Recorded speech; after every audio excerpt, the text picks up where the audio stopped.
Hi, my name's Jonathan Hicks. I'm back at the Dice Cup, and this evening I'm joined by Mark. Steve.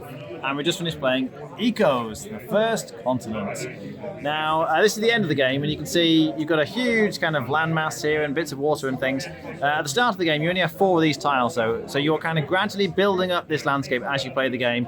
You're adding mountains and forests and all the various animals. You can see you've got gorillas, and I think these are meant to be manatees there in the middle. Just focus on that. We've got a shark there. Hippos, all kinds of different animals, and they gradually get added to the board. And there's various ways in which the animals can roam around, but obviously the mountain and forest generally stay there. It is possible for some tiles to get destroyed, so the landscape can be terraformed a little bit. But how does it all happen? Well, it's all about cards. You have a kind of set of cards. You actually have like a hand of cards in front of you, and then you can play cards and add them to this tableau. Now, you might notice they're kind of oriented rather strangely. When you first play them, they start this way round, but each card has a certain number of uses. You can see there's like 4 leaves at the top here. So after I use this card once, it gets rotated, and now there's 3 leaves at the top. If I use it again, it gets rotated again to 2 and then 1. And if you use it when there's the 1 leaf at the top, it goes away. And you notice that some of these cards have fewer uses than others. So this one here, you see, there's a 3, 2, 1, but there's no 4. So this will have started on the 3 side. The fact that it's here means on the 2 side I've used this card once. The very powerful ones can only be used once potentially. In terms of how you play the game though, there's a fancy bag of tiles which Steve's got, and he pulls a tile out of the bag. A sun. A sun, and then you have some cubes, and everybody simultaneously takes a cube, and if they have any suns on here, they can cover up one of their suns. So you can see this has got 3 suns here, so I could cover it up. And then Steve pulled another one out of the bag. And water. So I take a cube and I cover up a water. Now what I'm trying to do is cover up like a full set. Like that. And he carries on going. Egg. Oh, that was fortunate. That's just the one that I need. So that finishes my thing. And if anybody manages to cover a thing, they sort of call out eco, and then in sort of player order, you clear off all your cubes, and you do whatever the card says. So in this case, this says place a water or a desert. So we'll stick a water down there, let's say. And then I get 2 points. That's the victory point symbol per adjacent mountain and water. So in fact, that was a terrible place to put it. Let's put it next to some water. So I can put it here, and that would get me 4 points. There's a kind of general score track here, and you just move your cube the appropriate number of points. And then after you've done the thing, as I say, it rotates, although this was actually on the 1 side, so that would go away. Now you carry on going. Steve keeps pulling tiles out of the bag until eventually he draws a wild. And that means you get to take your cube and put it on anything you like. So some of these symbols are rarer than others. The egg is actually quite rare, so I could use this to cover up the egg. But then effectively you just carry on going like this. Having drawn the wild and everyone's done their eco thing, all these to go back in the bag. You pass the bag on to the next person, and then they start to draw out of the bag. So it's all about the cards. Now, if you draw a tile and you can't place it on any of the cards, you get to rotate this thing, which to start with does nothing. But the second time you rotate it, you can gain a card. This is how you're acquiring extra cards. There's a couple of decks, some of them sort of score points. You see this is getting you points. You're placing rhinos by the look of it. And you get 5 points if it's not next to other animals. And you get a couple of wilds, so that's a pretty handy card. And you'd add it to your hand. After doing that, this kind of resets back to the start. So then the next time you can't place something, it would rotate, and then it rotates. And if you let it rotate all the way around to this side, this is one of the main ways you're going to be actually playing a card. You can use it to get extra cubes, because if you run out of cubes, you can't place anymore. But this is how you play a card. You'd look at your hand and go, oh, I want to play this, and you add it to your tableau. And in this case, this is going to have 3 uses before it gets wiped out. The interesting thing is that the decks are kind of pre-built to a certain extent. You can start with special decks which work well together, or you can just mix it up for variability at the end. But each of the different decks that we started with, the pre-built decks, have got very varied strategies in terms of how they use the animals, or the mountains and the forest, or the various terrain types to ultimately score points. You carry on playing until somebody gets to 80, and then you kind of finish the round until somebody draws a wild, and most points wins. What do we think? This is going to be compared to Rise of Augustus, and that's fair because they draw in the tiles. This is a heavier game than that. The engine building in this is much deeper. The comboing of cards, you can, because a lot of them cards you'll do one and then it gives you further symbols which then trigger another card, and you can often trigger 3 cards, something like that, or more. There's a lot of working out the right time to score the points. So like, I had one that scored well in a lot of trees. So I was like, oh, the people who are throwing trees, man, I'm going to hold off on this one, which does mean leaving cubes on it, which obviously a resource. But you're like, oh, I'm waiting for it. I'm going to hold off and then we'll score that later and score big rather than push it early, and that helps. How the different, I guess, animals that you play interact is really good because you are working with and against the players, and they do seem to apply different. I played a couple of them, and they did score different opportunities. Although it's very good, but I've got one massive negative, and it has affected my enjoyment of it. It's probably because of that way of complication of combo scoring.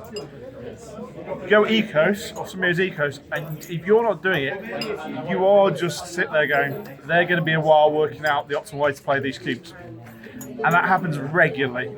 You kind of just going, well, they're doing that and that and that, and even like as the tile person, when you put it out and going, I'm waiting, going, place this. Is anybody call ecos? Because they might be thinking, do I trigger this one now, or do I hold off on it? So the other thing, you don't know whether to pull out the next tile because somebody's not called it quick enough or not. And that's, I guess, the one advantage of Rise of Augustus, that generally you just want to get the cards done. While this, you might not want to. So the length of time after calling ecos is an issue for me. That wait's a problem. Okay, Andy? Yeah, I quite liked it. As Mark was saying about Rise of Augustus, similar game, similar mechanic, but that is a much lighter game. I don't think this had the downtime in this was that bad. Maybe because it was all playing quite quickly.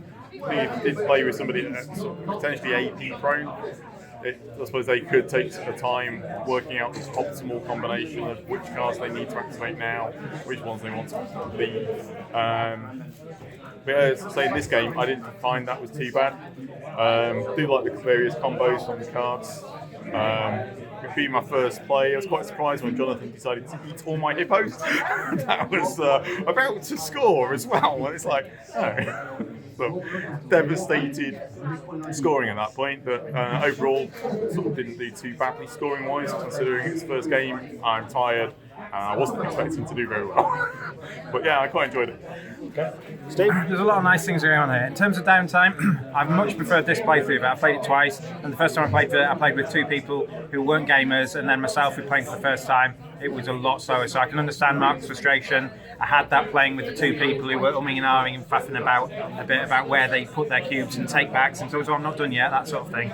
Even if they're not calling ecos, it's just, I mean, is everyone ready? Is everyone ready? There's no clear way to do that. I didn't feel it in this game today, so I think if you played with the same group and you played a lot, I think you get to the hang of knowing exactly what's going on. I think some of the decks work well, especially some of the decks work well when paired with other decks effectively. Mark's got a lot of points for trees, and Andy just put lots of trees next to each other because his decks kind of instigated that. I was trying to put trees in different places to score my points. However, I wanted lots of grassland in one big bulk, and because these guys wanted trees all together, they were putting trees, I was putting the grassland. We all kind of scored off it, and Jonathan wasn't scoring off that from his particular deck. The animals all moved around in terms of the nature. The gazelles the antelopes kind of gallop about, and you get points if they move. The lion goes around eating other animals. The gorillas only live in the mountains. The hippos can live in water and sea. The orcas go around eating things, and the storks kind of fly across from two different lands across water. So all the animals move around thematically, and all the decks feel different. I've played two different decks now. It feels quite good. It is slightly random, and it will be because you're pulling tiles out of a bag, and so you can build up your engine as best you can, and you can get these combos where you combo off.